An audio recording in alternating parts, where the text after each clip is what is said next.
welcome to part 6. What's going on here? Well, let me tell you.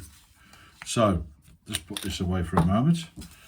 Duo engines. Now, they don't look exactly identical, but they're good enough. These weigh 3.6 grams each. And I'm not going to tissue them. What I'm going to do is I have put 2 coats of sanding sealer on, because I think it'd just be too time consuming, etc., to paper it. And the same with the tail. Plus you're just adding more weight anyway. Okay, now we're getting close to the point where we need to spray things up and get things well, painted basically. So with that in mind, I cut out the canopy which is supplied. Now, to do the canopy, you can use a knife just to cut the rough shape out, because obviously the plastic comes further down on the back there and on the front. But once you got to that stage, what I did and what I always do is I get some glass paper and I just keep rubbing it, get it in your hand and just keep rubbing that canopy until you can get it nice and flat and rounded and stuff, and use a finer grade, and then just rub your thumbnail around the ridge just to get any excess off, and that will come out lovely shaped out. Masked it off, glued it in place. For this instance I use micro crystal clear. Okay, this is what we use for if you're doing your Airfix models or your Tamiya models or anything like that, and it dries clear. Okay, do not use any CA glue, because what happens is CA glue, as it goes off, it releases like a little gas and it gets all trapped inside and it goes white. It's a bit like a car in the winter, and you'll never get it off. So just use a PVA based glue for that. And obviously I've masked that off where I want it to be clear, and then sprayed on a green portion, so that canopy is now gone on there. And whatever I do now inside the canopy area, it'll be green, okay, because there's going to be a green top. So what I'm going to do, I'm going to use Luftwaffe light blue, which in the Tamiya range is AS5. Okay, there you go, Luftwaffe blue. For the top portion, I may get my airbrush out, and the reason I'm probably going to do that is because I was in a conversation with his nibs. Yes, Mr. Cliff Harvey. Hi, Cliff. And we were talking about airbrushes and things, and for some reason I don't think he believes me. I don't know, but I might get it out just to show him what you can do with an airbrush. But anyway, there you go. Airbrush it and you know, do it as though I was doing a bit like a static model, if you like, and we'll see how much detail we can get into that. But the main thing is the majority of this model is covered in blue. Okay, you know, almost up to here. And the same with the rest of it really. Then the wings will be a mixture of light and dark green, and the top of the tail will be light and dark green. This will be light and dark green along this area, but sort of fading out to blue. But the majority of it is blue, and you always put the lightest colour on first. So what I'm going to do, I'm going to edit it here, and I'm just going to set up some newspaper and very quickly sort of film what I'm doing, but not entirely, because it's just very time consuming, and it means opening all the windows, etc.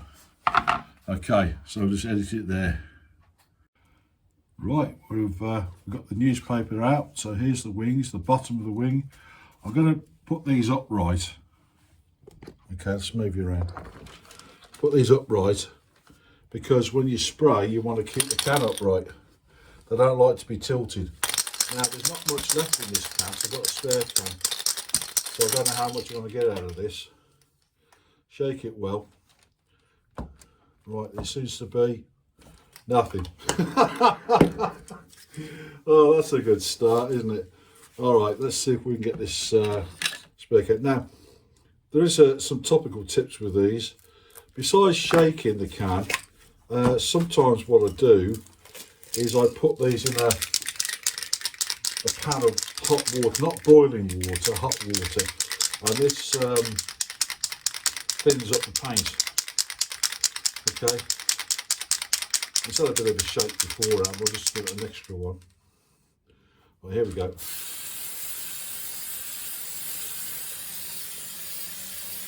And we don't need to go too mad.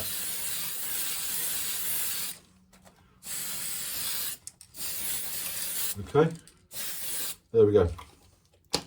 So that's the wings. We're going to do something similar with tail.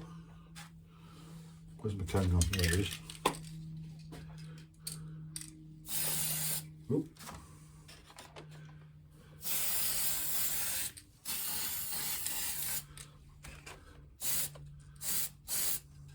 It's only my intention to use one coat. Okay. Will that stand up? I don't know.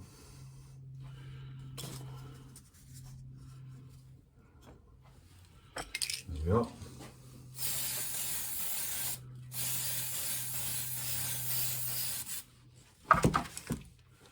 See if I can turn that around a little bit. That's not good. Oh well, I might as well just hold it like that.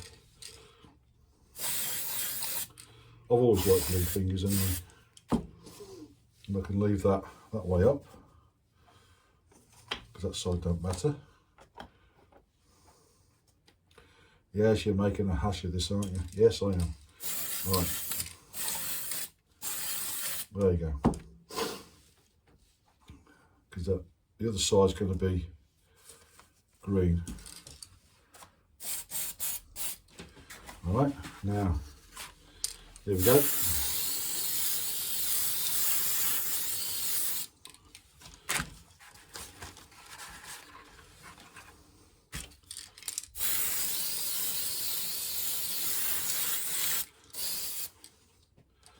There we go. I'll let that go off and I'll do the underside of that once that's gone dry. And now I'm just going to leave it now with all the paint on my hands and just let that naturally dry. And then I'll come back, do the underneath. And then once that's done, I'll more than likely get my airbrush out. Okay, so see you in a minute. Right, well, the nearest bit of paint I could put my hands on, besides the olive green, which I'd rather use, is the Field Grey XF65, which is a German colour. So I poured a little bit into this cup and then added some thinner. And we need to get it about 50-50 roughly. Just make sure you've got some air. Now if you hear a sudden noise, it's because the compressor's starting up. So I'm going to pour a little bit into the cup there. Okay, and I'll just give it a quick test. Run it through, yeah. Okay, probably a little bit too thin, but we'll see what we can do with that. So, there's several ways of doing this. You can offer paper up to it. In fact, you know what I might do? I might actually do that. See if I can put this on there. Stand this up. There you go. So I could get a piece of paper. What you do, you don't put the piece of paper against the model, you sort of hold it off a little bit like this, okay, and you just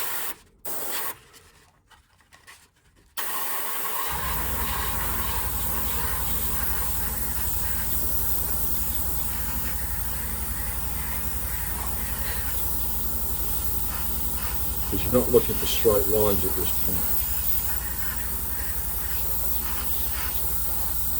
Now, one of the complaints that Cliff was giving me was that you can't do large areas. Well, you can, Cliff, you can do large areas. You just have to have a decent brush.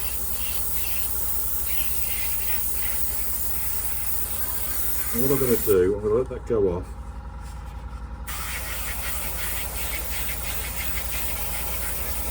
And give it another coat.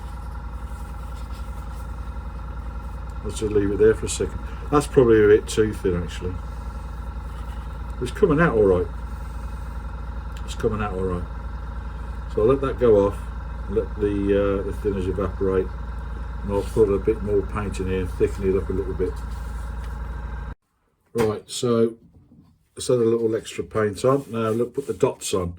You don't need to mask anything up, you can use a brush, but if you've got a double action brush like mine, you can just put the air on and just pull back, and pull back is the amount, and just go like that, which is what they did in reality. Yeah.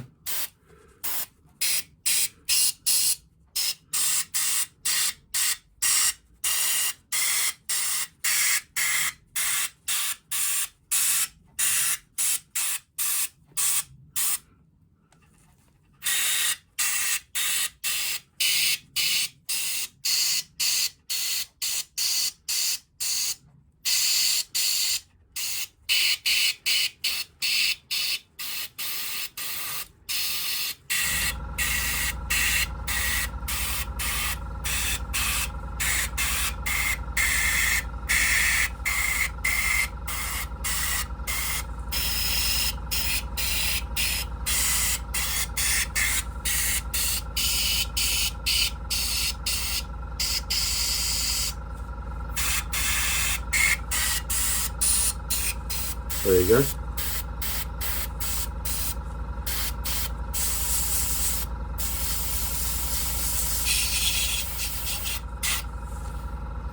That's how you get that mottled effect. It's nothing. There's nothing complicated about it. There's no mad secrets. It's just as simple as that. Really, it is. And you know, there you go. So I'm going to crack on now and do the wings. Right then, the wings. Now, if you are a connoisseur of German aircraft, you know that they'll have sharp edges on the paintworks on the wings, usually. And it's usually a different tone of the same colour. So what I'm going to do is I'll just lay some paper over it. You don't use tape. You lay paper over it and then tape the sides down. All right, because you're just going to have a whole lot of hurt if you don't. So here we go.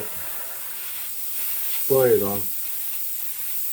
There you go. You can do large areas, and you can do very small areas with a two-stage brush. And that's all it takes. And the one I did earlier was this one, and I think they turned out okay. You don't need to do them. I mean, you can add a bit on there if you want to. It's up to you. You know, use your imagination. You haven't got to go looking online or, you know, looking at every single aircraft they ever did, trying to copy it. You don't have to. And most people won't realise what you know, the amount of work you put into it anyway, unless there's some sort of purist. So, generally speaking, that's all you've got to do. And with the Juno engines, you can put a few spots of green on top and blue underneath. Put as many spots as you like. In fact, you could do the majority of the fuselage blue and just do a little bit of green on the top, and just the rest of it can be spots, little green spots.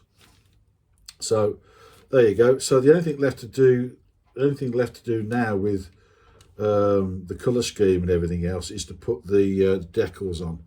Now, I'm a little bit loath to go out and buy some, so I'm making my mind about how I want to do it. I could put the tissue onto a piece of A4 paper and put it through the printer to do the decals and then dope them on, but I'm not sure if the dope is going to react with the paint or not. Or I could just get some sticky labels and print over the top of the sticky labels. So I'm not really sure. Or I could make some stencils and use the airbrush and stencil them on. I could do that. How much time and effort do I want to put into that? I don't really know.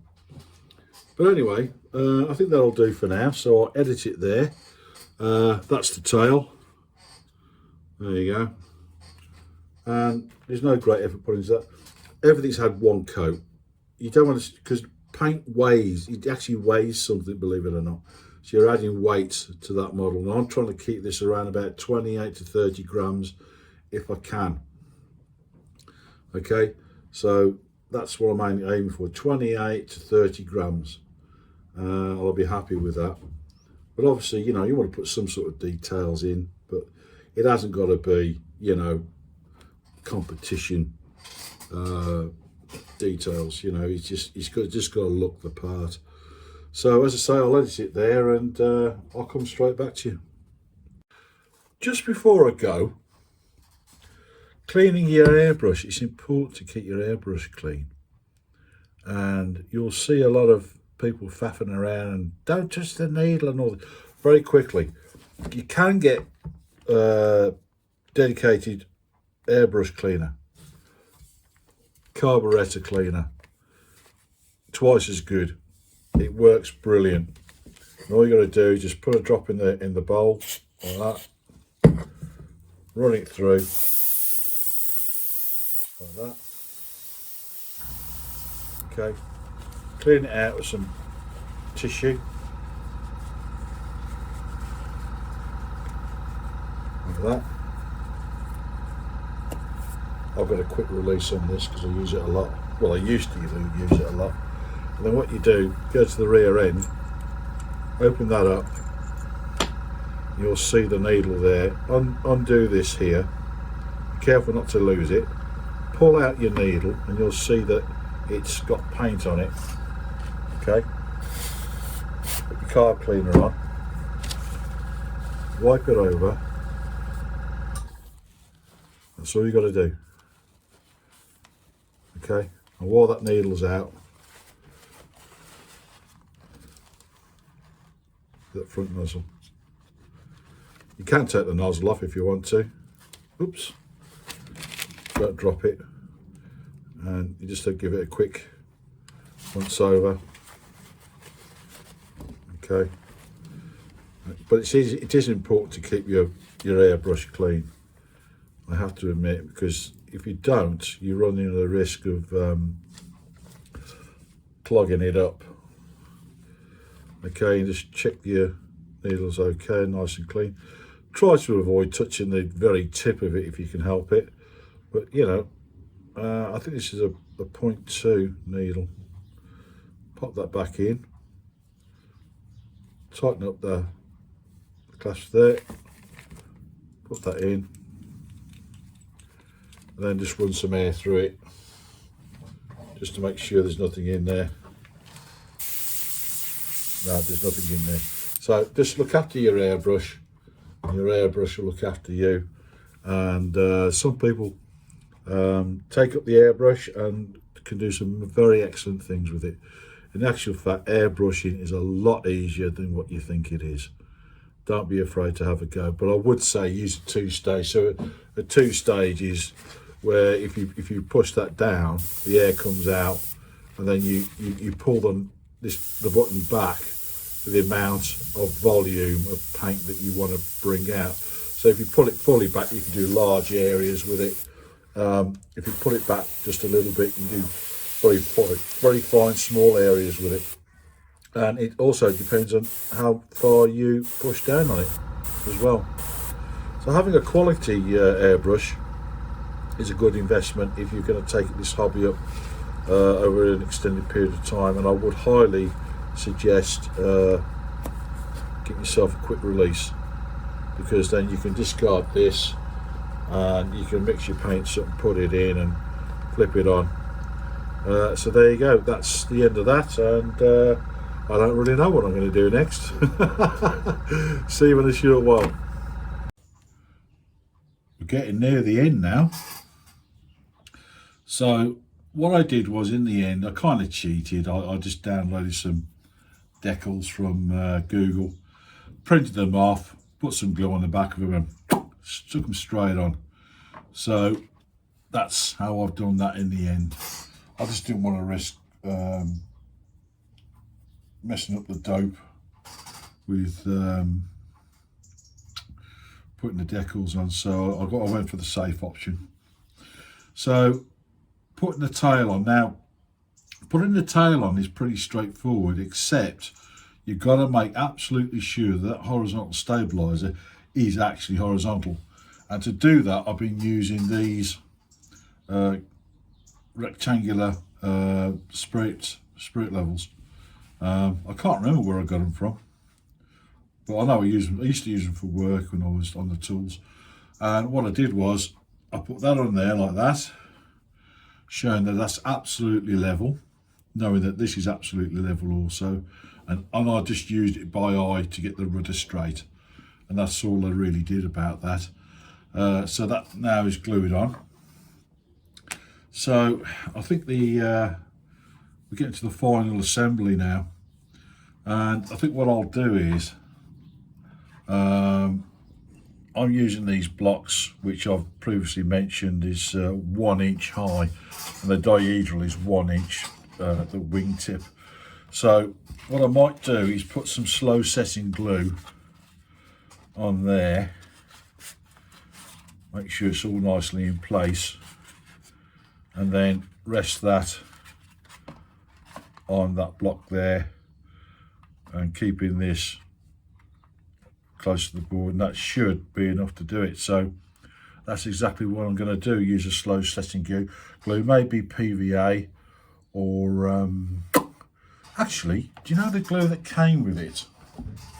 That glue's pretty good actually, which I have somewhere over here, he said. There you go. I think I'll use that because it's quite good actually. So I'm going to do that now. It's no real point in filming that. I just, you know what I've got to do. I'm just going to put some glue down here and along here, and then just do that. Really, that's all I've got to do. Just make sure it seats properly as I do it, he said. Okay, like that. That's all there is to that. So that's what I'm going to do now. Well, the wings are now glued on and the seating rather well, and I'll put on where the centre of gravity is marked on the drawing on the outer sides of the wings there near the leading edge. I've just got a feeling that it might be the best place, not sure, but I put a pencil mark all the way along in case I need to come in here to balance it. So we're now putting the Dumo engines on. Now I highly recommend using the white glue supplied, and the reason is because it gives you a chance to adjust it before the glue goes off. So it's important to make sure you get some glue well tucked into that leading edge of the wing there. So I'm just going to apply this. Now it might be advisable also to mark these left and right. Okay, you don't need too much, and don't forget you're trying to get rid of the, some of the weight. I know that I probably added some weight to it by some of my methods, but you got to get some weight off it, including me. Anyway, so you got your glue on, okay, and then what you're going to do is line it up from the bottom and then turn it over, okay, and make sure that that is, whoops, that is lined up straight. Okay, there you go. And then just put the model down and let it cure. Just let it cure. Don't touch it, don't bother it, just let it cure. And you've got to make sure it's all lined up and everything. Probably a little bit like that. Just double check the top. Yeah, that looks fine. Okay, so what I'm going to do I'm going to now leave it there because essentially the 99% of the model's completed. What we have to do is put some silver foil in the centre there, make a little tube for the engine, which is this here. This is the engine.